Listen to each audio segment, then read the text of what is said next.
My name is Sherry. The events I'm about to describe may seem like something out of the realm of drama, but to me, it's all true. It is a past that I would rather not remember. It all started when I was in my early 20s. While everyone around me was getting married, I felt a sense of loneliness, like I was being left behind. I was literally in a hurry to get married. Perhaps that is why I was somewhat blind in love. I was fine with anyone who said they liked me. Perhaps that's how I felt during this mindset. I asked a friend at work to introduce me to someone nice if they knew someone. Surprisingly, they did introduce me to someone, a lawyer whose profession would be the envy of everyone. Frankly, I was attracted to the thought of the excellence that a relationship with this person could bring, so I eagerly asked my friend to introduce us to each other. "It's nice to meet you. I'm Sherry," I said. "Nice to meet you." "I'm Chris," he replied. That was how we first met. Chris struck me as kind, sincere, and gentle. Exactly the kind of man I wanted for a boyfriend. "As you probably know, I'm a lawyer," Chris said. "I'm just a regular office worker. I get a little nervous talking to a lawyer. Don't worry. In my personal life, I don't make complex arguments. Moreover, I'm often scolded for being too frivolous." I replied. "That's unexpected. I get that a lot. As you may have heard from our friend, I only graduated from high school. I don't think I'm in a position to talk to a lawyer." "Not at all. Your education is irrelevant. Please see me as a regular person, Chris," I reassured him. "Thank you." "Yes, at the time I couldn't attend high school for family reasons," Chris explained. "I didn't pay much attention to it. But when I started working and saw the looks on people's faces when they looked at the high school graduate section on my CV, I realized that the world wasn't so forgiving." But Chris didn't care about that. I was genuinely happy.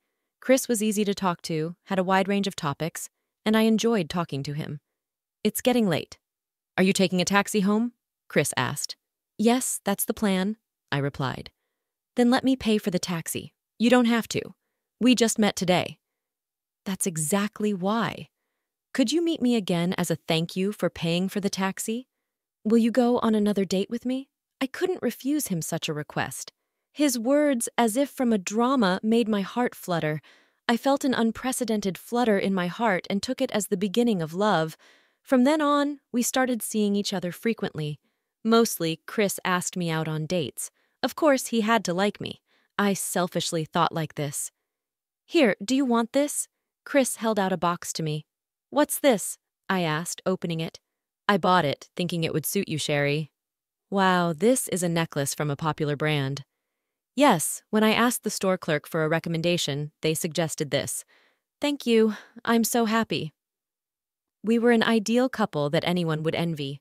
A lawyer by profession, kind in nature, he paid for all our dates and never missed giving me presents. Whenever I told this to my friends, they all envied me. Perhaps being in such a situation made me a bit conceited, and it didn't take long for us to get married. Half a year into our relationship, Chris proposed to me. Of course, I immediately said yes. At that time, I didn't think much of it. But now, I feel that getting married after just half a year of dating was too soon. We were probably only seeing the good in each other and not even trying to see the bad. It was undoubtedly premature.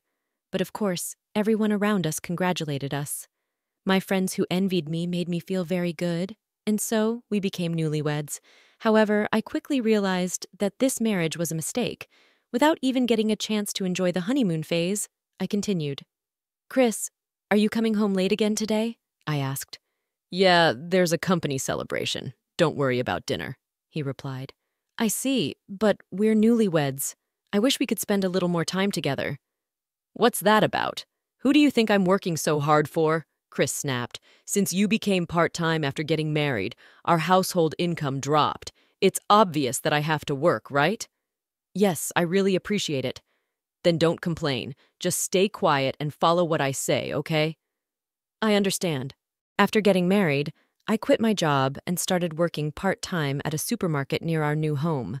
I had more time, and we didn't struggle with money since my husband, a lawyer, had a high income. The people at the new workplace were all friendly and easy to talk to. Despite that, even though I should have had more time for myself, I felt a void in my heart every day, filled with loneliness. I thought that even if I opened up to Chris, he probably wouldn't understand. Once, Chris understood me better than anyone and was someone I could easily talk to about anything.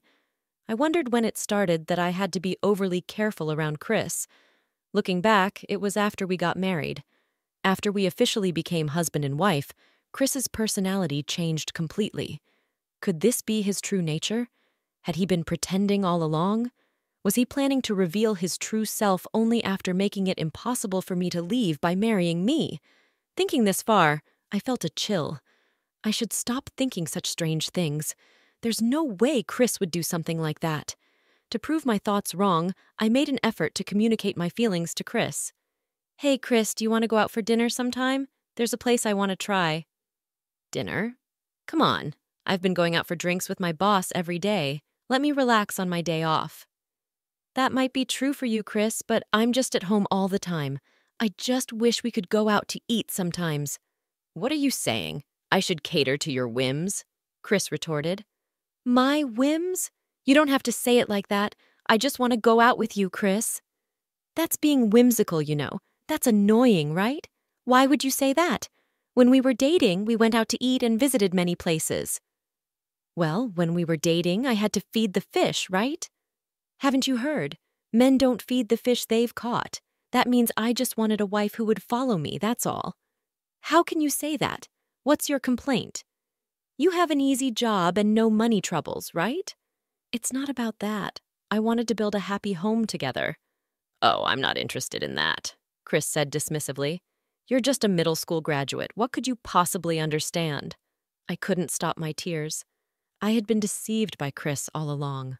I was wrong to be deceived, but this was too much. I immediately thought of divorce. It was soon after getting married, but I couldn't stand being with such a person. But I didn't have the courage to consult my friends or parents. They had celebrated our wedding so much, and now to divorce so quickly, I couldn't muster the courage to tell them. Anyway, I proposed divorce to Chris. "Chris, I never thought you were such a person." "What? You're disillusioned now that you've seen my true nature?" "Yes, I'm disappointed. We don't have children, so I want a divorce." "What? Divorce? You working part-time want a divorce?" "Yes, that's hilarious. How are you going to live after divorcing me with your lifestyle funded by my income? You can't even talk to your friends or parents about it, can you? If you leave me, you'll really have nowhere to go." "That may be true, but being treated like a servant by you is even worse," I replied. "What did you say? Divorce me?" Chris shouted. "I can't stay with you anymore. I don't want to." "Oh yeah, if that's what you want, I'll divorce you. But remember, you'll be the one crawling back. After all, I am a lawyer." Chris had always berated me, calling me useless and good for nothing. But I gritted my teeth and endured, handing him the divorce papers. Chris's words were true. I had nowhere to go. I didn't want to worry my parents, and I couldn't tell my friends who had celebrated our marriage about this reality. Chris remained cold till the end, and the moment he wrote the divorce, he said, "Get out now, you're a stranger to me," and drove me away. I had few belongings, so I packed quickly, and the next day, as if being thrown out, I left the house. I walked aimlessly, pushing a single suitcase. Fortunately, it was still bright outside. I have work tomorrow, so I need to find a hotel or something nearby. "Hey, isn't that Sherry?" As I turned around to the unexpected voice, there was my best friend Lindsay. She had given the representative speech for my friends at my wedding. "What's with the suitcase? Did you run away from home or something?" "Just kidding," Lindsay remarked. Seeing Lindsay's innocent smile, I couldn't stop my tears and started sobbing. Lindsay, sensing something, said, "Come to my house for now."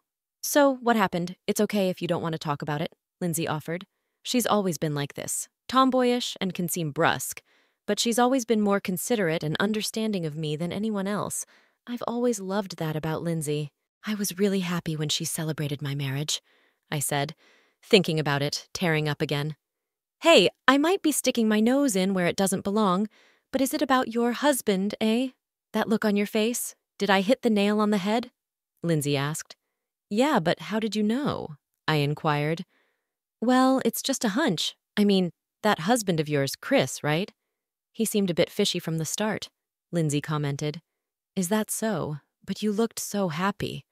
I thought it would be rude to say anything. Maybe I should have said something, Lindsay added. No, even if you had told me, I probably wouldn't have listened back then. Maybe thank you, Lindsay, for what? I feel a bit better because of you, I admitted. That's good, but you probably have more you want to talk about, right? Lindsay asked. Yeah, stay over tonight. You look like you ran out of the house without a place to stay, right? Lindsay offered. Thank you, I said, moved by Lindsay's kindness. I started crying again. She teased me for crying too much, but even that felt good. And I cried more. In the end, I kept crying while Lindsay patted my back. Then I stayed at Lindsay's house. Looking for what I wanted to do while continuing to work part-time, I tried to pay her rent from my meager salary, but she refused to take it until I earned a bit more. I thought hard about what I wanted and planned to do. Once I sorted out my feelings, I planned to tell my parents about the divorce. By the way, Lindsay, I began, didn't you have a boyfriend? Is it okay for me to stay here? Yeah, it's fine. We got divorced, Lindsay revealed. Wait, you were married? Why didn't you tell me? I would have brought a gift, I exclaimed. It kind of just happened in the flow of things, so it wasn't really a celebratory mood, Lindsay explained. That's so... I trailed off. And as expected, I ended up getting divorced. It was good I didn't mention it. Having that experience when I saw you, Sherry, looking down, I thought maybe Lindsay paused, then continued. I see. But honestly, the divorce isn't finalized yet. He's not agreeing easily. I'm currently struggling to make it official. Ed, does that mean you're in the middle of a legal battle or something like that? I asked. He's demanding the property division, claiming I wasted his life, Lindsay revealed. That's terrible, I exclaimed. It's mutual, isn't it?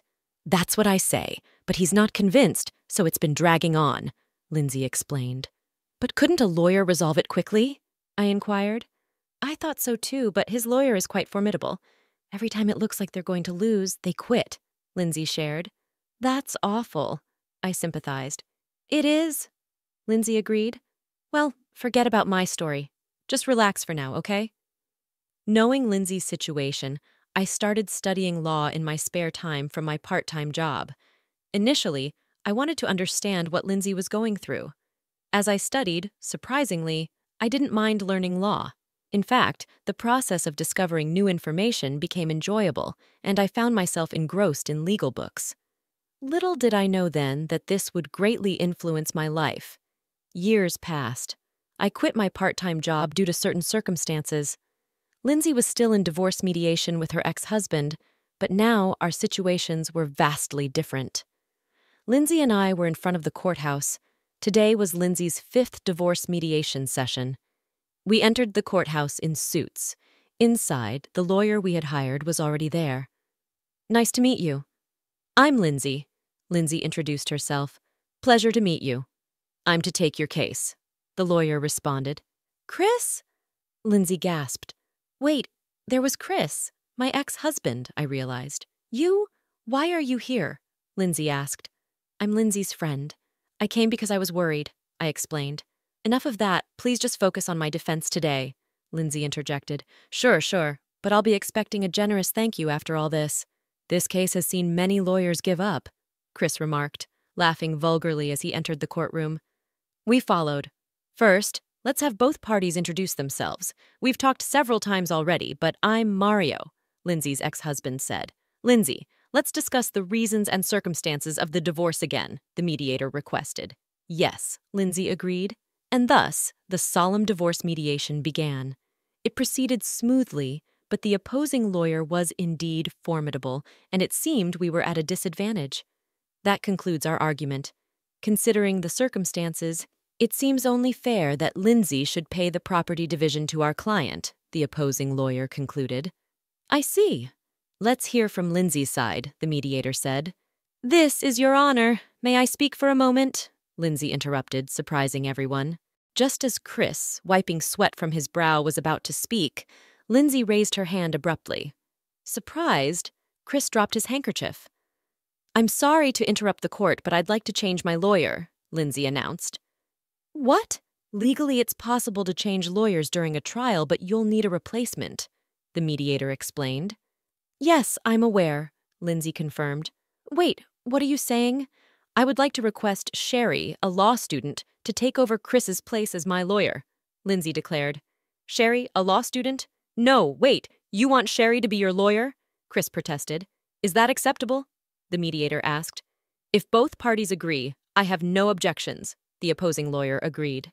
We have no objections either, Lindsay and I said in unison. The opposing lawyer looked at us with amusement and a hint of mockery. Underestimating a law student's ability to defeat him was a mistake. Wait a minute, I haven't agreed to this. I'm your lawyer, Chris argued. That may have been true, but you don't seem capable of winning against him. I'd rather have my most trusted friend, Sherry, represent me, Lindsay explained. Do you even know what you're saying? A law student representing you is already extraordinary, but entrusting your defense to a dropout? Chris objected. Any objections? The mediator asked. Of course, I object, Your Honor. We should pause this trial, Chris suggested. Why is that? The mediator inquired. This woman is just a high school dropout with no real brains. She shouldn't even be in this courtroom, Chris argued. That's quite a statement. What actually? She's a top student at one of the country's leading law schools, Lindsay revealed. Eh? Huh? Chris stammered. She's certainly more capable than you who looks down on people based on their education, Lindsay retorted. What are you talking about? Chris exclaimed. This woman, top of her class. Let's proceed, the mediator directed. If you have a problem, please leave the courtroom, the judge ordered Chris. Wait, hold on, Chris protested. Forced to leave, Chris protested for a while, only to further annoy the judge. Eventually, he left the courtroom, saying, Do whatever you want. A guardian was required when a student represents in court, and the judge volunteered for the role. The judge himself had recommended me for this position. He was the first to recognize my talent as a law student. I must say, my ability to absorb legal knowledge was exceptional. I never liked studying much, but law was different. Perhaps my desire to help Lindsay played a part too. I realized later that somewhere in my heart, I wanted to become a better lawyer than Chris. When Lindsay chose me over Chris to be her lawyer, and when the judge revealed who I really was, I felt an immense sense of satisfaction. All the frustration I had accumulated was suddenly cleared away. It was an exhilarating feeling. Seeing Chris leave the courtroom looking so small and defeated made me think about how I had once fallen for such a man and been used by him. The thought infuriated me, but I needed to focus on the matter at hand. To cut to the chase, the trial ended with Lindsay, with us winning. Surprisingly, being a lawyer seemed to be my true calling. Lindsay and I rejoiced, holding hands. This incident quickly became news. The story of a law student defeating a seasoned lawyer was unprecedented. Ironically, my educational background only added to the sensation. Headlines declared, "Education doesn't matter when pursuing your passion," and I was featured in the media daily. Consequently, Chris, who had looked down on me, also made the news, but as a disgraceful lawyer, unworthy of his profession. Naturally, he was dismissed from his job after such publicity. Finding another job would likely be difficult for him. Then one day I received a call from Chris. Sherry, I was wrong. I apologize. Can you please explain to the media? It's all a misunderstanding that I spoke ill of you, Chris pleaded. Misunderstanding? What misunderstanding? Isn't everything true? I asked. Don't say that. Look, if you want, we can get back together, right? Chris suggested. I'm astonished. You really live in a fantasy world. Goodbye. I don't want to see or talk to you ever again, I declared, forcefully ending the call. It's been several months since we last communicated, and I have no idea how he's doing now, but I doubt he's living a decent life. Lindsay, now free, and I are living together, sharing a room without the burdens we once carried. Our lives are more enjoyable than ever. Whether we'll ever marry again is uncertain, but at least for now, this period of freedom is invaluable to us.